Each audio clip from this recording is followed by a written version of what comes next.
Vaksinasi COVID-19 memiliki sejumlah kendala setelah 2 pekan berjalan.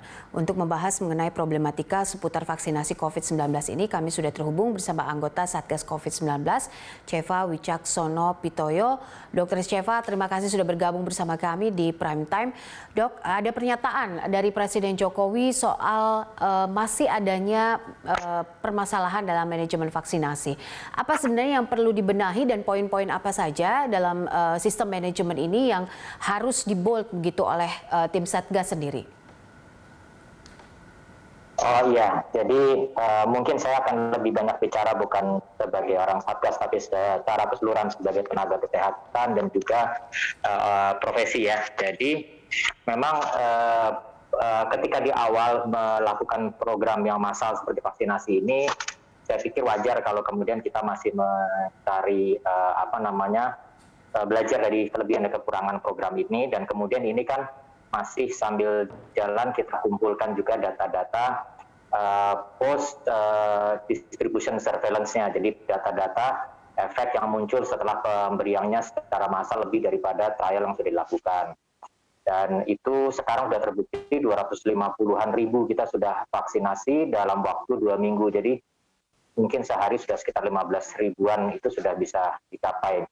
Wajar kemudian saya pikir kalau Bapak Presiden mendorong agar dilakukan efisiensi dan efikasi dari upaya vaksinasi ini, karena targetnya tentu lebih besar. Targetnya tadi sampaikan 1 juta, tentu harus ada upaya yang lebih baik. Nah, upaya-upaya itu saya pikir sekarang ini belum banyak melibatkan semua fasilitas kesehatan, terutama fasilitas kesehatan yang besar yang kemudian di situ akses tenaga kesehatannya. Tetapi pada saat nanti kita harus memvaksinasi masyarakat, maka pelibatan seluruh fasilitas kesehatan sampai kepada fasilitas kesehatan yang layanan primer, puskesmas, kemudian fasilitas kesehatan primer swasta yang lain itu juga bisa dilibatkan sehingga otomatis cakupannya akan lebih cepat.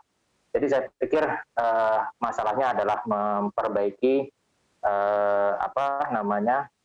pelibatan dari lebih banyak fasilitas kesehatan yang ada yang selama ini belum dimaksimalkan. Tentu yang lain adalah edukasi kepada masyarakat. Data yang kita dapatkan dari vaksinasi terhadap tenaga kesehatan ini akan menjadi satu bahan informasi kepada masyarakat yang sangat penting. Karena dengan demikian masyarakat bisa tahu, oh kira-kira yang sudah divaksin dari sekian ratus ribu tenaga kesehatan ini aman tidak, efektif tidak, gitu. Jadi ada 2 catatan ya, yang pasti yang pertama ada perlibatan dari tenaga kesehatan sendiri, yang kedua adalah bagaimana memvokasi masyarakat untuk menerima vaksin COVID-19 ini. Lalu kalau kita lihat kan ini ada target gitu ya, tadi seperti yang disebutkan juga ada 1 juta orang per hari yang harus divaksin. Apakah hal ini bisa dicapai, kemudian apa saja poin-poin kalau kita breakdown dari sisi distribusi, kemudian bagaimana cara memvaksin tenaga kesehatan dan juga orang-orang yang nanti akan menerima, apalagi nanti Februari kan direncanakan masyarakat akan bisa menerima vaksin ini. Apakah ini bisa dilakukan? Baik, sebelum kita bicara bisa dilakukan, saya pikir apa yang disampaikan Bapak Presiden adalah suatu hal yang normatif, artinya itu memang kewajiban targetnya. Jadi pemerintah akan gagal kalau gagal melakukan vaksinasi tidak sampai 1 juta sehari. Hitung-hitungannya begini, kita terus terang tidak tahu bagaimana efektivitas vaksin ini, maksudnya bertahan berapa lama. Kalau divaksin, kemudian pasien mendapatkan kekebalan, apakah orang itu berapa lama dia akan kebal? Karena memang trialnya belum sampai ke sana. Akan tetapi dari gambaran pola distribusi mutasi virus, kita menduga sekitar 3-6 bulan virus akan bermutasi sehingga kemudian kekebalan akan tercapai 3-6 bulan.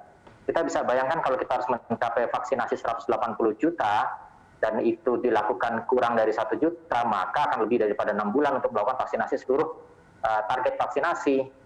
Maka mau tidak mau angka itu harus 1 juta harus tercapai, bahkan kalau perlu 2 juta sehari. Itu untuk mencapai efikasi. Kemudian pertanyaan adalah bagaimana mencapainya. Tadi sudah disampaikan, disinggung bahwa kita punya sekitar 3.000 rumah sakit, kemudian hampir 10.000 puskesmas, bahkan mungkin sekarang sudah lebih, sehingga kemudian kalau 100 vaksinasi dilakukan per hari, 100 vaksinasi per hari di 1 center, maka kita sudah bisa bayangkan bahwa kemungkinan besar 1 juta sehari tentu akan dicapai. Belum lagi tadi saya sampaikan kalau kita sudah bisa melibatkan fasilitas kesehatan yang lain, dengan demikian termasuk fasilitas kesehatan di kantor-kantor ya, perkantoran itu seringkali ada fasilitas kesehatan, itu merupakan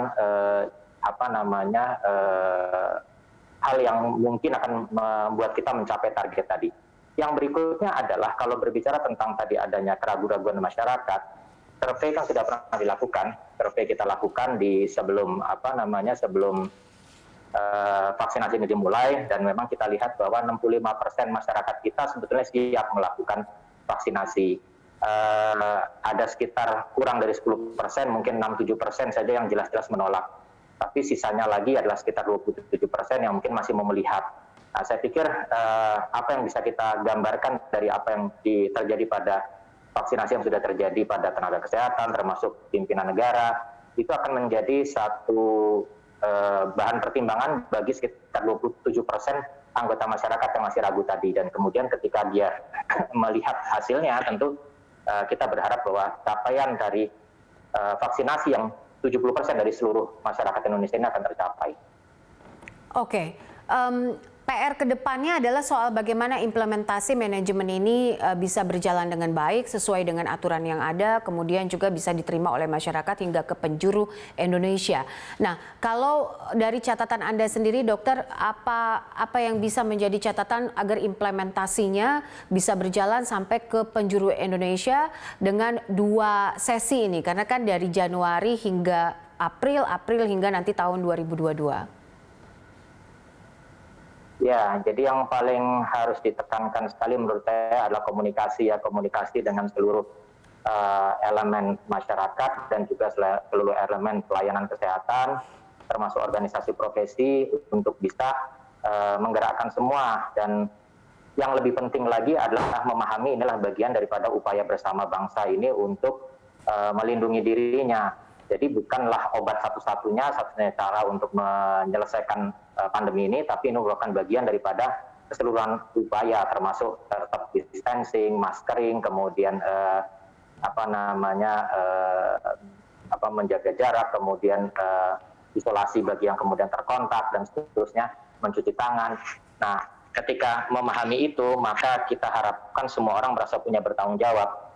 Jadi bukan saja diri itu merasa sebagai korban yang harus divaksinasi, bukan, tapi merupakan rasa tanggung jawab dari masyarakat, setiap anggota masyarakat kita ini, bahwa saya divaksinasi itu dalam rangka agar melindungi keluarga saya yang rentan, yang tidak bisa divaksinasi dari tertular. Karena kalau kita tidak tertular, maka orang di sekeliling kita tidak akan tertular gitu. Jadi harus cara memandangnya demikian, itu yang mungkin kita perlu sosialisasikan kepada seluruh masyarakat. Baik, dokter, terima kasih untuk waktunya bersama kami. Terima kasih juga sudah bergabung bersama kami dalam Prime Time. Selamat sore.